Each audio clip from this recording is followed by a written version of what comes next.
राम जैसे महापुरुष इष्ट कार्य की सिद्धि होने के बाद उन्होंने कभी वैरभाव नहीं रखा, कभी दुश्मनी नहीं रखी।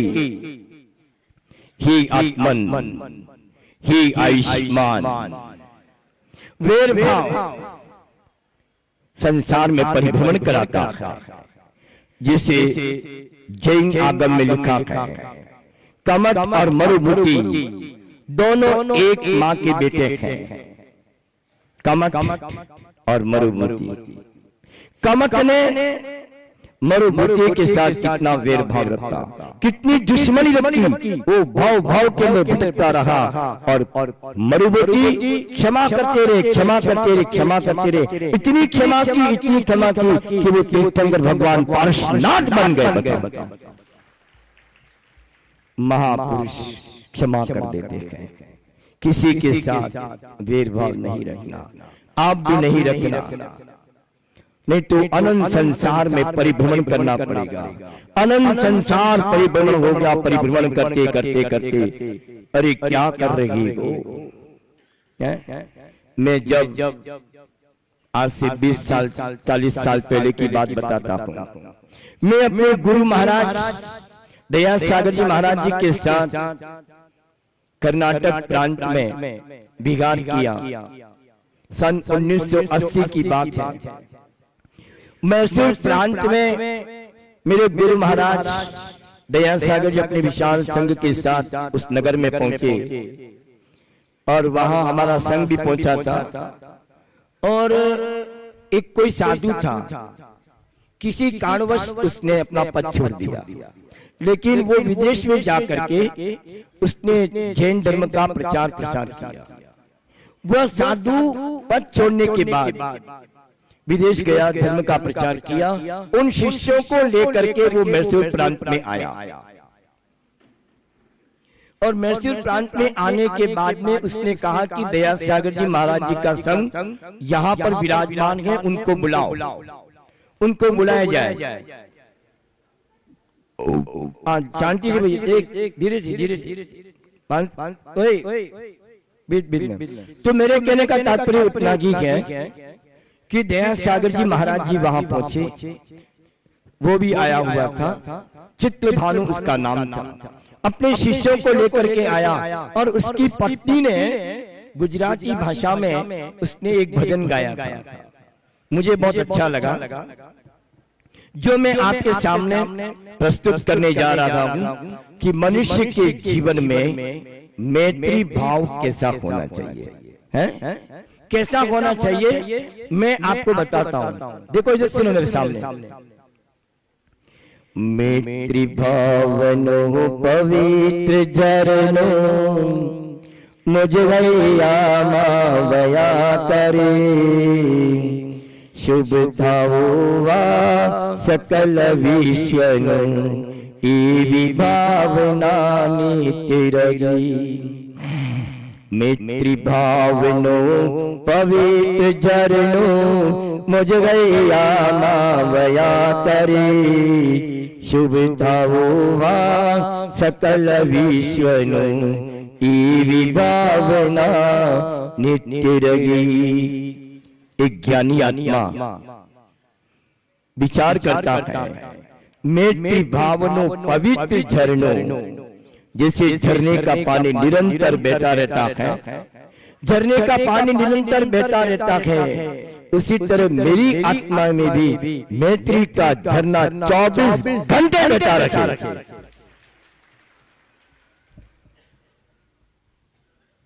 मुझे घैया मां वया करे, मेरे हृदय में वास करे, शिव थाओवा सकल विश्वनो, संपूर्ण विश्व में जितने भी प्राणी हैं उनकी कल्याण हो, ऐसी भावना अपने को भाना चाहिए। मैत्री भावनो पवित्र झरनो मुझ गैया मावया करे, शुभ थाओवा सकल विश्वनो एवी भावना नित्य रगी। निरंतर मेरी आत्मा में ऐसी भावना बने।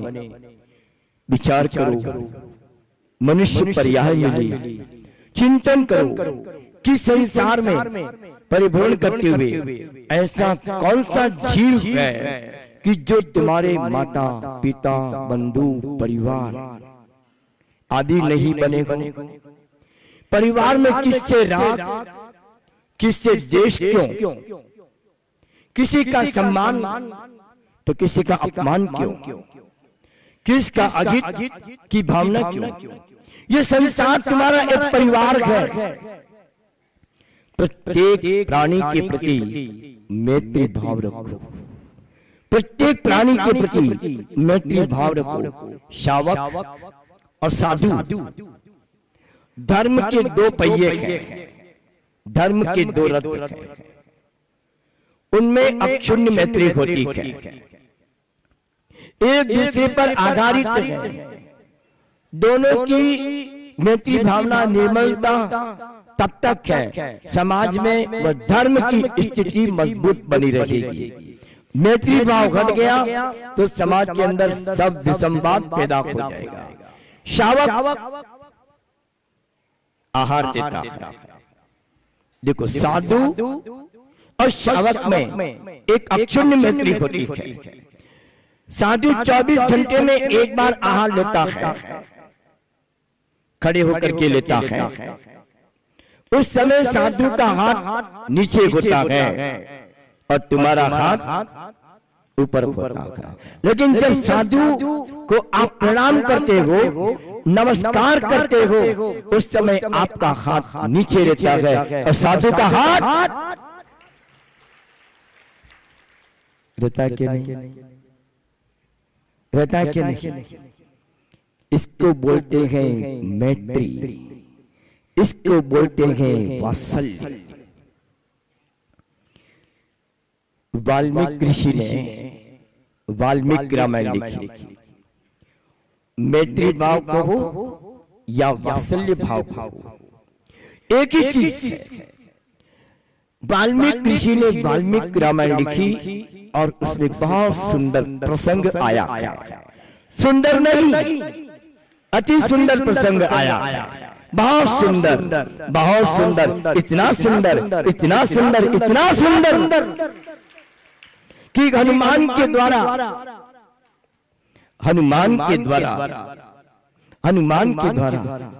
भरत को समाचार मिलते हैं, शत्रुघ्न को समाचार मिलते हैं।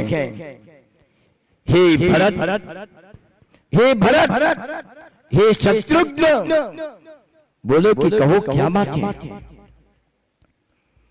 मर्यादा पुरुषोत्तम राम 14 वर्ष पूर्ण करने के बाद इस अयोध्या की पावन पुण्य भूमि पर आ रहे हैं। ब्राह्मण वक्ष क्षत्रिय के लिए आज्ञा दो, पूरी नगरी को सजाओ, पूरी नगरी को सजाओ। आपके घर में एक बिटिया की शादी होती है ना, आपके घर में एक बिटिया की शादी होती है। आपके घर में एक बिटिया की शादी होती, बिटिया की शादी होती है। बिटिया को कितनी सजाते हो, पूरे मकान को सजाते हो। तब भरत ने आज्ञा दी सभी कर्मचारियों को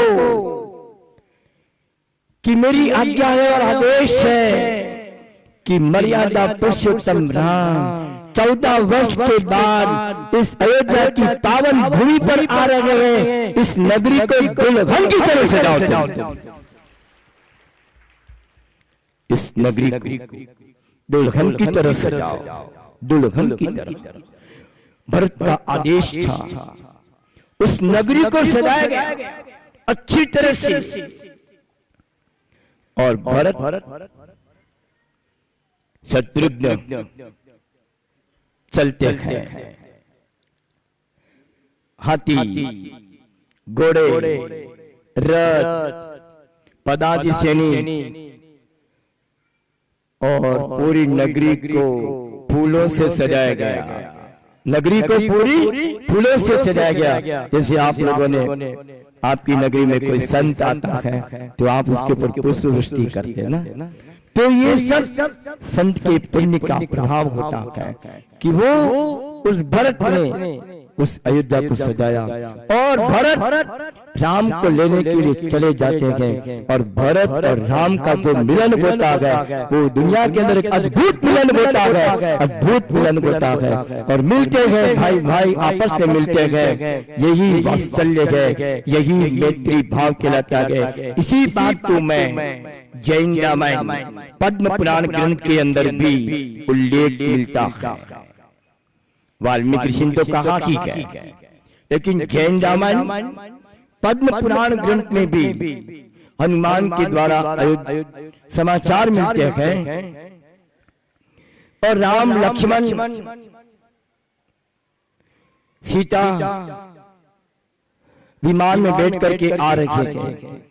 पूरी अयोध्या को तोरणदार से पटांगों से श्रृंगारित करते, फूल बिछाते हैं, चंदन का जल छिड़काते हैं और नगरी को सजा देते हैं। भरत लेने के लिए चले जाते हैं और ला करके भरत जाता है गाजे बाजे के साथ, बैंड बाजे के साथ। उस समय की बात है, तो भरत राम को लेने के लिए चले जाते हैं। यही वात्सल्य हमारे जीवन में बना रहे, मैत्री भाव बना रहे, तभी तुम्हारे जीवन का कल्याण संभव है, अन्यथा नहीं, अन्यथा नहीं। मैत्री भाव पवित्र झरणों मुझैया मावया करे, शुभ थावा सकल विष्णु एवी भावना नित्र रहे। इस श्लोक में सिर्फ मैंने सत्येषु मैत्रीम इसी शब्द के ऊपर मेरा 25 मिनट हो गया है। कितने मिनट हो गए? लेकिन ऊपर से ऑफर आया है आपको 40 मिनट बोलना है। तो महानुभाव मैं आपसे क्या कहूं, सत्येषु मैत्रीम गुणेषु प्रमोदम। दूसरा चरण, दूसरा बिंदु गुणेषु प्रमोदम। जो गुणी पुरुष है उनके गुणों का बखान करना, उनके गुणों का चिंतन करना। जिस प्रकार सूर्य उदय होने पर, सूर्य उदय होने पर कमल विकसित हो जाता है, सूर्य उदय होने पर कमल विकसित हो जाता है, उसी प्रकार से महापुरुषों का गुणानुवाद करने से आध्यात्मिक गुणों का विकास हो जाता है। गुणी जनों को देख हृदय में मेरे प्रेम उमड़ आवे, बने जहाँ तक उनकी सेवा करके अब मन सुख पावे। गुणी जनों को देख हृदय में मेरे प्रेम उमड़ आवे, बने जहाँ तक उनकी सेवा करके अब मन सुख पाए। हो नहीं कटन कभी में दोषन मेरे उर आवे, गुण ग्रहण का भाव रगे नित दृष्टि न दोषों पर जावे। गुणी जनों को देखकर मेरा हृदय गुणवान पुरुष है, एक भी गुण है, उस गुणों को तुम ग्रहण करने का प्रयास करो। गुणी जनों को देखकर मेरा मन, मेरा हृदय, मेरी आत्मा प्रफुल्लित हो जाए। बने जहां तक उनकी सेवा, बने जहां तक मैं उसकी सेवा करूं और मेरा मन सुख पावे। हो कृतज्ञ कभी, मैं कृतज्ञ कभी नहीं बनूं। जिसने मेरा उपकार किया है उसका उपकार मुझे कभी नहीं भूलना चाहिए। अगर जो व्यक्ति उपकार करने वाले का अगर उपकार भूल जाता है तो दुनिया में और कोई कृतज्ञ नहीं हो सकता है। इसीलिए गुण ग्रहण का भाव रहे, दृष्टि दोषों पर न जाए। दृष्टि दोष पर नहीं जानी चाहिए, हमारे गुणों की और हमारी दृष्टि जाना चाहिए।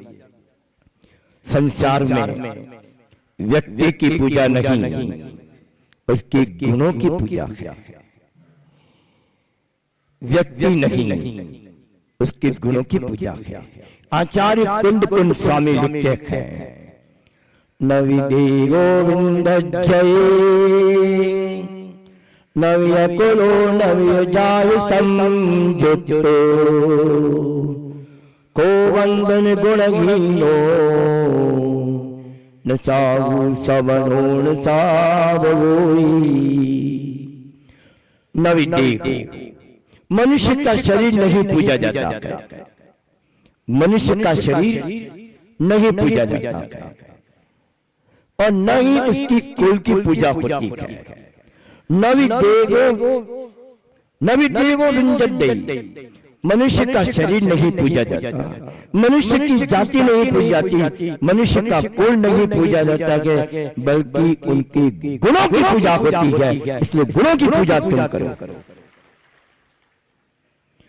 को वंदन गिनो, इसमें गुण नहीं है,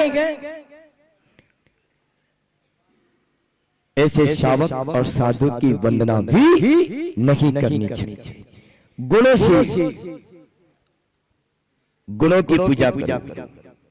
किसी में गुण है तो गुण से पूजा करो, लेकिन ही आत्मन आध्यात्मिक गुणों का विकास हो, आध्यात्मिक गुण के मेरे आत्मा में विकास हो।